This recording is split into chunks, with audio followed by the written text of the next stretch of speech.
You're watching QPTV Daily Social Live, QPTV.org's live daily show. I'm your host, Jay James. Let's get started.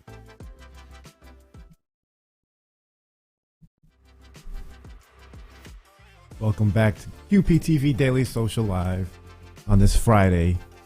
And it's the weekend, folks. And it's time. I know you're happy. So while the weekend is coming up, you may find yourself, if you're waiting to get a vaccine or just stuck inside, or even if you're not stuck inside, maybe you're traveling, we have plenty for you to watch on QPTV.org. A lot of what came on this week on our live simulcast, and a lot of what you can watch just in our archive. Be sure to go to QPTV.org to find out all of that. But first, we're going to give you a quick update.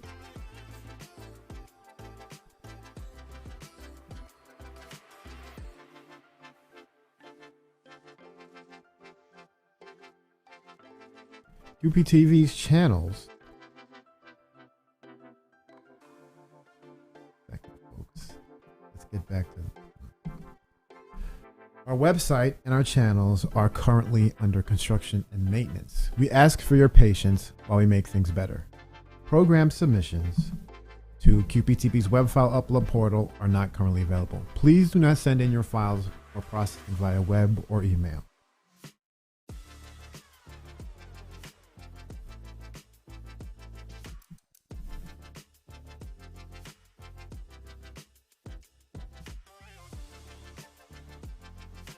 And if you want to get all you can know about COVID-19 information in Queens, we have resources, information, links, and videos on COVID-19 and especially COVID-19 in Queens. QPTV's own Queens Conversations and Queens Perspectives has an ongoing series of episodes focusing on COVID-19 in Queens. Go to qptv.org to check it all out.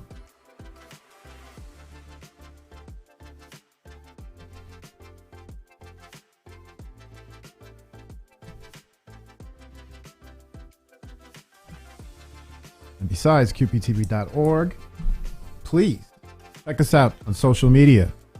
You could find us on Facebook, Instagram, Twitter, YouTube, LinkedIn, and Twitch.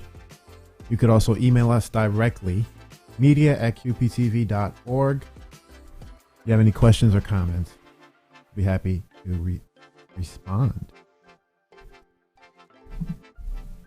And of course, our channels are on Spectrum, RCN, and Fios. There's a lineup. You could always go to qptv.org/guide to find out what specifically is going on.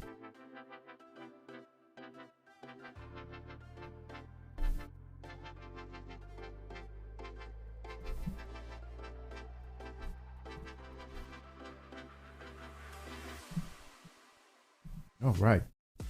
Let's get to the first feature today.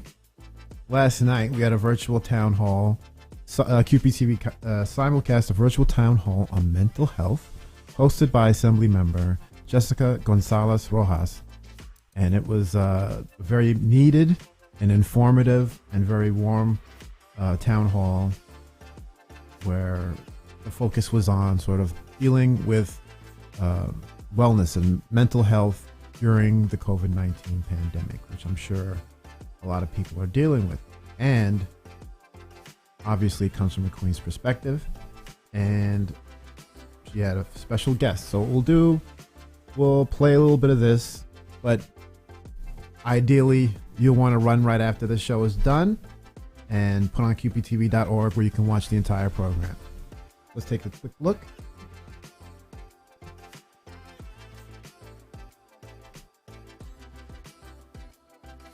We'll get this part fixed next week, folks. Don't worry about it. Get back to the program.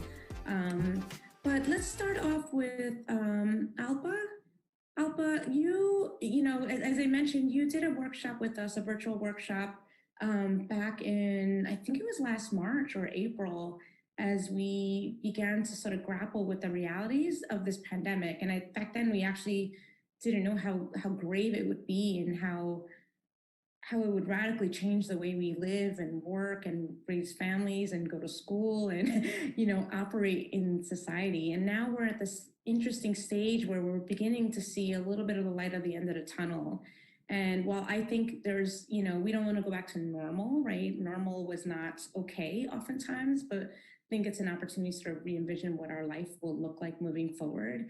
I am thinking a lot about how we sort of mentally transition back out of living in quarantine or having to be an essential worker and navigate a environment where you have to sort of care and operate yourself in certain ways, right? Masking and social distance. And now as we begin to become vaccinated and perhaps be able to like hug one another again and interact in ways that are we haven't been able to do so in so long, I'd love to get your thoughts on how to begin to really mentally transition in a way that's like healthy as we begin that new phase of where we are in COVID. Thank you, Jessica. Yes, I mean, it is really kind of eerie to be speaking to you approximately 1 year later, and really a neat way to track some of the time and things that have been going on, to acknowledge the passage of that time has been really meaningful for lots of folks. Anniversaries tend to do that sort of thing. They remind us that time has passed. And you're absolutely right. I have to pause you before you start sharing your wisdom because we just got the senator on. Awesome. So I'm sorry to pause you. We didn't get yet into the meat of it. So Senator Schumer, I see you're here with us. Hello. Hello. Okay, Melina, if you can go to his slide, I want to do a quick introduction of you. Thank you so much for joining us. We're so thrilled to have you as we kick off Mental Health Awareness Month, which is in May. Senator Schumer, I think you like need no introduction, but we have the senior senator of New York and is now the Senate Majority Leader in the United States, and we're so honored to have Brooklyn's own Senator Schumer join us. And one fun fact I wanted to share is that Senator Schumer started his political career in the state assembly, and you were elected at 24, correct? 23. Oh my gosh. I beat your Queen's colleague, Khalil Anderson. I know, Khalil, yes. So we're thrilled to have you, and I'd love for you to make just some welcoming remarks just before we kick off this program. So thank you for joining us. I don't want to take too much of. Let me tell everyone on this Zoom that you are so lucky to have Jessica Gonzalez Rojas as your assembly member. She is dynamic. She is smart. She has a heart of gold. We've gotten to know each other, and I see how much she cares about her constituents, and I see how effective she is in so many different ways. You know, the new young folks coming into the Assembly and the State Senate and the City Council are a great breath of fresh air in helping people who need help with new strength and vigor. So let me say to you, Jessica, you're doing a great job, and we're all proud of you. So let me just say this, and I appreciate being invited to speak at the Mental Health Town Hall. It's been an especially difficult year last year, but especially those suffering with mental health issues. We faced the worst public health crisis and an economic crisis in a generation. And when you consider all of this came in the last year of an administration which directly threatened undocumented people, communities of color, those in our society who have the least, it's no surprise that so many are struggling now. For too long, mental health support has been a neglected focus of government. And COVID showed us, COVID did some, you know, I like to say that Martin Luther King hoisted a giant mirror on his shoulders. And then with his eloquence, his brilliance, and with his faith, he forced America to look into the mirror, and they didn't like what they saw. And we began the slow, long path to civil rights and equality that we're still trotting on. The same thing with COVID. COVID showed us all the weaknesses in our society. And one of the biggest weaknesses was the lack of mental health services for so many people. And so I worked very, very hard, and we secured over $8.3 billion in money to combat mental health and substance abuse disorders, $3.8 billion in the American Rescue Plan, $8.3 billion total. And our mental health service providers will be able to apply to SAMHSA for this. So one of the reasons I wanted to get on the call is to tell all of you to let all of your fellow providers know that there is money coming down the pike, real money, most money that the federal government has done, I think, in forever, and you can apply for it. And I'm sure Jessica's office will work with my office to help you apply. It's so disheartening when you read about, I met a man in Buffalo. He was a big construction worker. He had all kinds of tattoos on his muscular arms. And he told me this story. His son was in Iraq, came back, had PTSD. He had PTSD, and then he became an opioid abuser. You all know how it is. You can't get your child or your friend to go into treatment until they hit bottom. Finally, his son hit bottom, and they went to the treatment centers around Buffalo. They said 23-week wait. His son killed himself the 22nd week. This story can be repeated over and over and over again. Our shortage of funding for treatment, for mental health treatment to deal with substance abuse, which goes hand in hand sometimes, is vital. There's money on the way. Please pay attention to my website.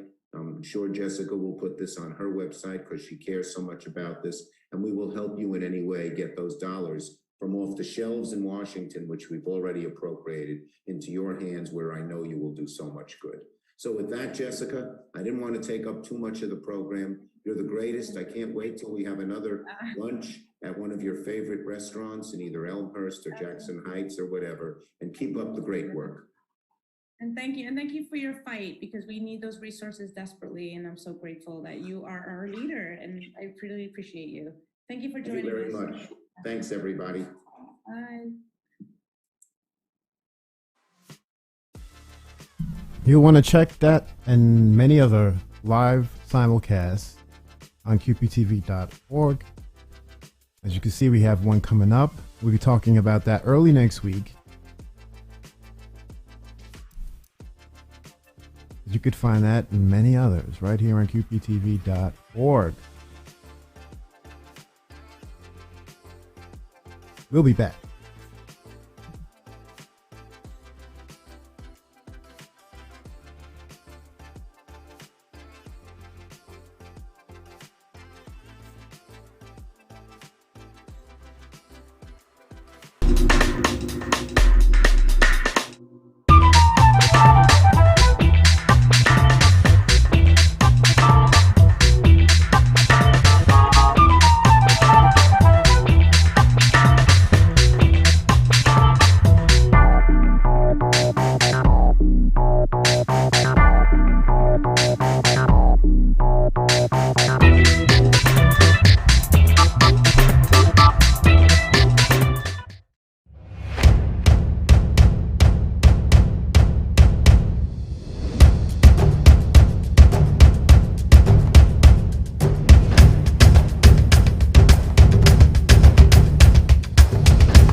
We're back. Let's try out the next scene. I shouldn't be taking you behind the scenes, at least not yet. But we will on this, not this episode, but down the line, we'll be taking you behind the scenes of Daily Social Live, how the whole thing works. Because why not? We'll show you how everything is made. We can't give away all the secrets, but it'll be fun. I hope you all are dealing with allergy season as well as I am. Anyway, here we go. The 2021 race for NYC Mayor, Asian American Community Mayoral Candidates Forum. We showed you a clip yesterday, and we're going to show you a little bit more today. Very quick one, because we have to move the show along. But I recommend you go to QPTV.org to watch the entire thing. Let's check it out.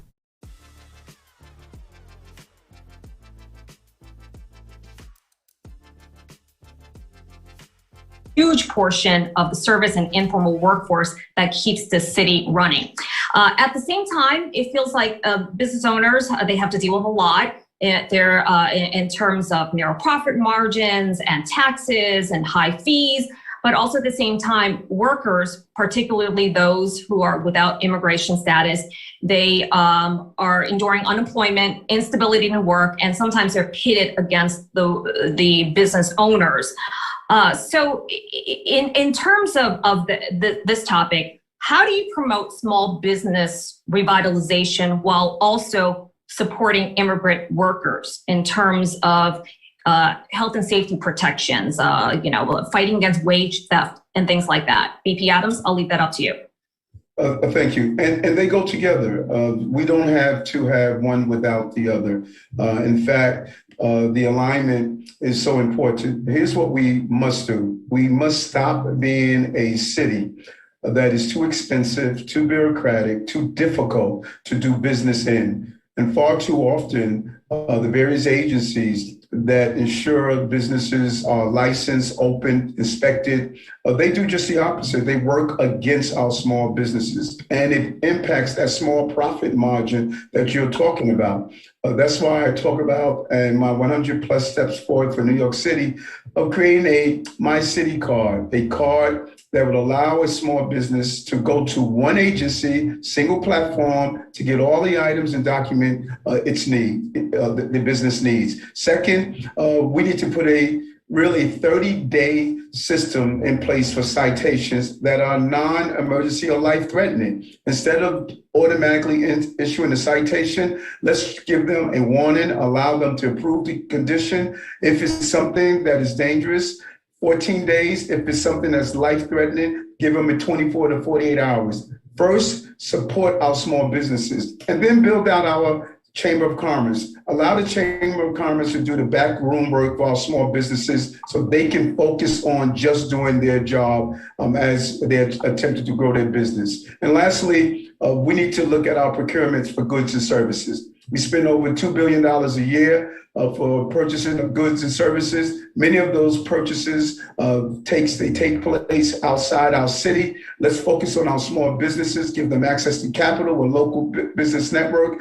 And this way, our small businesses will have the profits they need so we can pay those minimum wages and make sure that we give the health care and other things that our workers need. Yeah, you want to check this out? QPTV.org. I mean, we have a ton of fantastic programming on the upcoming mayoral races.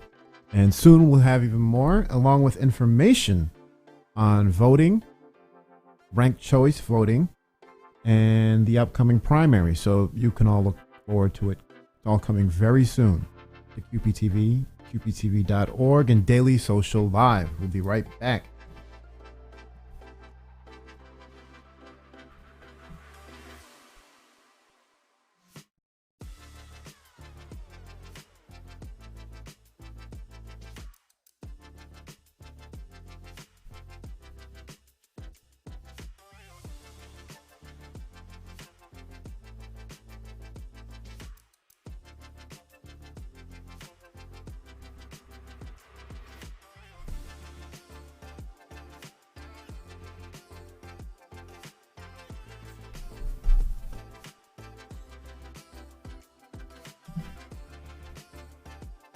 Okay, let's check out a little bit of this week's Queen's Conversations. One of my favorite programs anywhere. And this was on Astoria. Queen's Conversations is starting a new series of episodes focusing on neighborhoods in Queens. And they're giving you a virtual tour. And it's quite interesting. So without further ado, let me just play a clip for you so you can get a good idea of what the show is like. And if you want to get the bigger picture altogether, you can just tune in to qptv.org/QC to watch episodes of Queen's Conversation. Let's check this out. Neighborhood called Little Egypt. It is where you find fresh pita bread and women speaking Arabic and the mosque community. And it's where you can find, community that may feel so distant right here at home and feel connected to your roots. And that's why I really, really loved growing up in Astoria. It's a place where you could find so many different cultures and cuisines and languages, and so many. The Astoria Park is so beautiful. And I just loved growing up here because of that. You're first generation immigrant. Did growing up in Astoria, and particularly Little Egypt, like you mentioned, kept you connected with your roots? Growing up in a community like Little Egypt really allowed me to stay connected with my roots, especially in a period growing up in a post 9/11 context where there was so much shame associated with being Arab, with being Muslim, and being able to stay in community in Little Egypt. I found a sense of pride where so many people looked at me and thought I shouldn't be proud of where I was coming from or where my family came from. And I felt safety and security when so many people were looking at my neighborhood and seeing us, as outsiders. And I find that across Astoria, right, and across Queens, that so many immigrant communities create safety for each other in these pockets where we could speak languages that remind us of home, where we could eat food that reminds us of home, and where we could simply feel safe, oftentimes when that's not necessarily afforded to us in all contexts.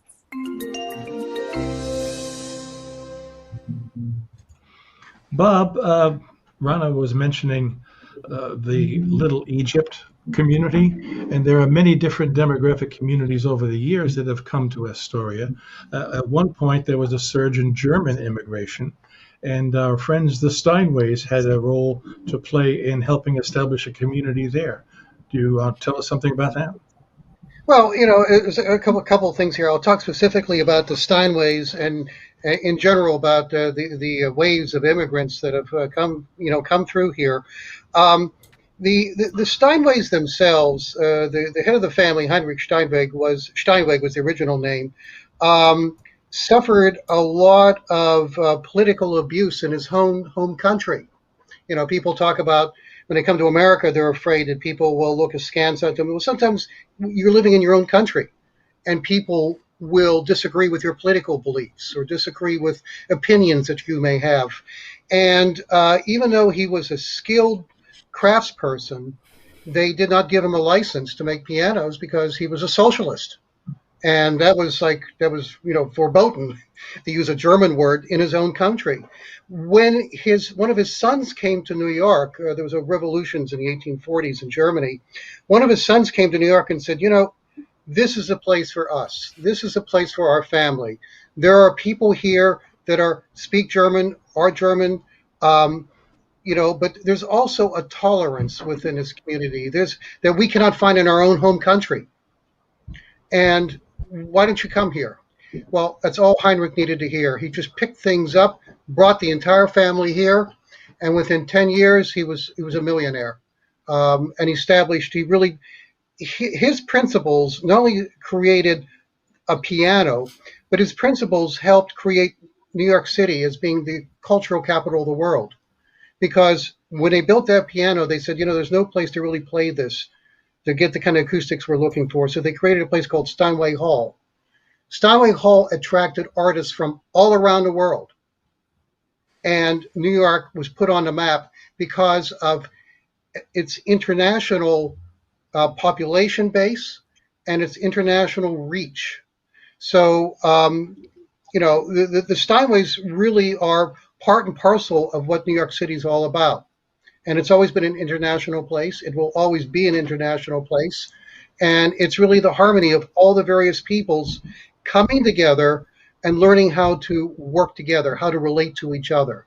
And that's really the strength of what our city and our country is all about. New York, America starts in New York City. Well, you know how much I love these historical sort of examination of neighborhoods of Queens. So this is obviously a can't miss. Go to qptv.org/QC to see this and all episodes of Queens Conversations. qptv.org. Don't miss it. This is amazing programming, and it's all available for you free right now on qptv.org. We're going to take one more quick break, and then we'll be wrapping up with our last little segment. We'll be right back. QPTV Daily Social Live.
Welcome back to QPTV Daily Social Live.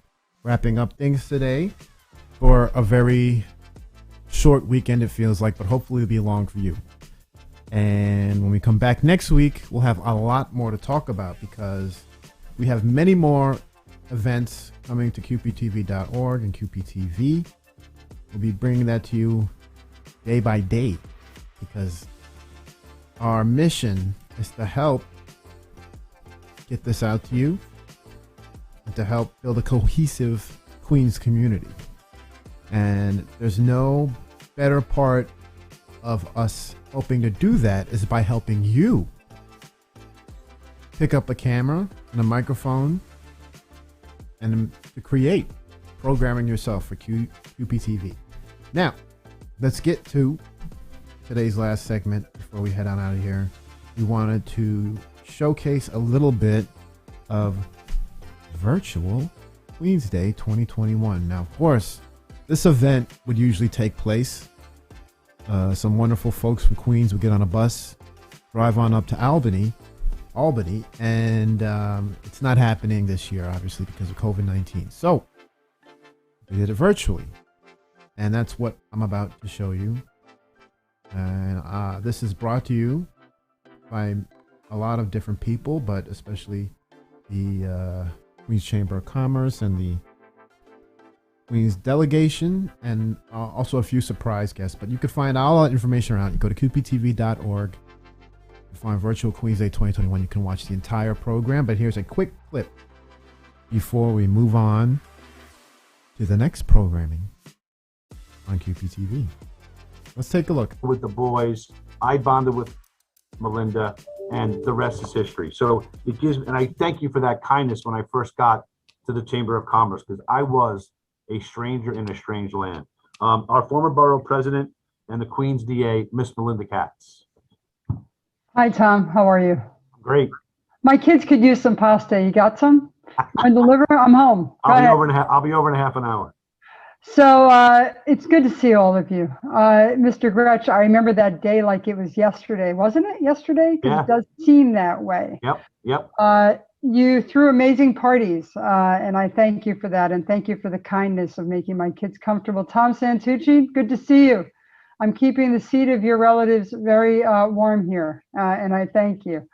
Doing a great job at the Chamber. I also would like to congratulate you both, Toms, for getting so many different people involved with the Chamber that had not been involved. 100 Suits, Kevin Livingston is an amazing guy who gives people amazing chances when they're coming out of jail. And York College, of course, always great partners, and all the rest. Michelle Stoddard. I miss seeing everybody every day, but I'm seeing your living rooms and your offices. It's great. So as the DA, I've been there 15 months. I am sad that we are not at Queens Day together up in Albany. It's a tradition that you and I started, Tom, many years ago, and I thank you for that. And it was a great day for everyone, including everyone that was up in Albany who got to see Queens in the house. Like, we just came up and we were there and we were loud and proud, and it was great. And I think it boded well for our budget and for the legislation that came out of Albany. Special shout out to Alicia Hyman, does a great job up in Albany, was a great partner when we started this tradition, and to everyone else. Look, the DA's office has come a long way in 15 months. It has been a short amount of time. I do feel like it's been several lifetimes. Bail laws have changed twice. Discovery laws have changed twice.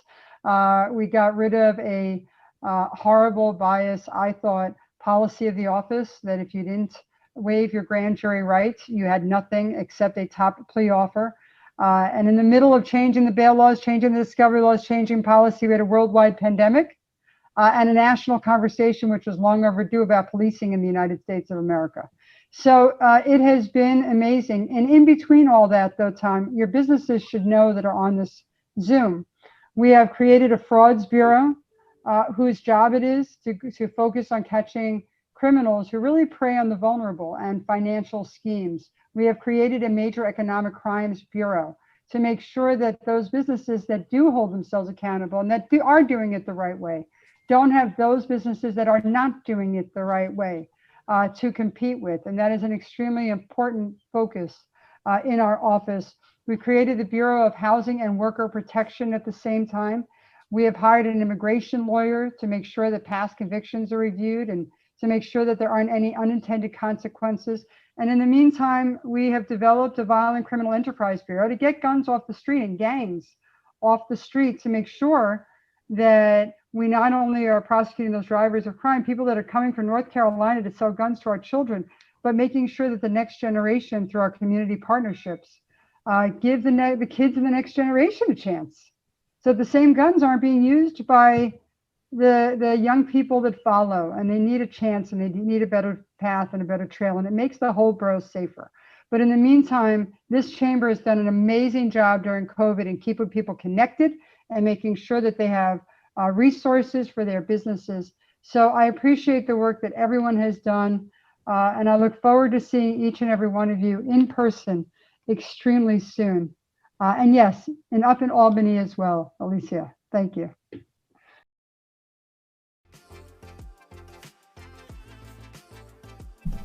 You don't want to forget, check us out on social media. We're talking about Facebook, Instagram, Twitter, YouTube, LinkedIn, and Twitch. And you can email us directly at media@qptv.org. Send us your questions and comments. Go to your remote control and save your favorites. The lineup is right there on Spectrum, RCN, and Fios. Verizon Fios, that is.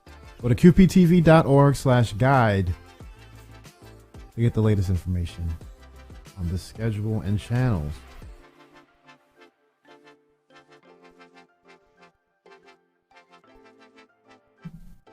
So, wrapping up, let's tell you what's happening. Once again, watch the virtual town hall on mental health, hosted by Assembly member Jessica Gonzalez Rojas. Watch it on qptv.org.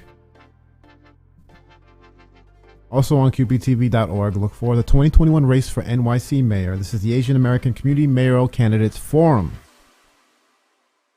Very informative. Also, make sure you check out Queen's Conversations Neighborhood Notes on Astoria.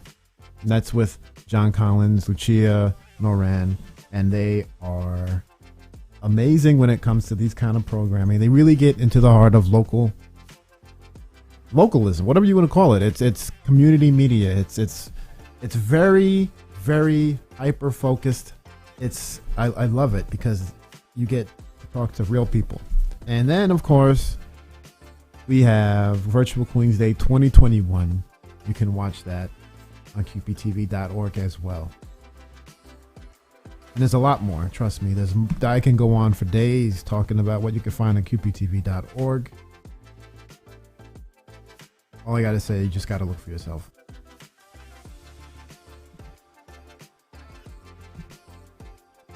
I want that back up on the screen. Let's go. We're doing so well. We get to the end and we have a little hiccups here now. Here we go. Let's close it up. Thank you for watching QPTV Daily Social Live. And I want to thank you for this week. And we'll be back with more on what you should know from Queens Public Television, because we can't do this without you. In fact, we're here for you. We want you to become part of our in real life social network. Go to qptv.org to find out how to watch, learn, and create with QPTV. Tell your friends about us, share, and subscribe. Stay safe and be well.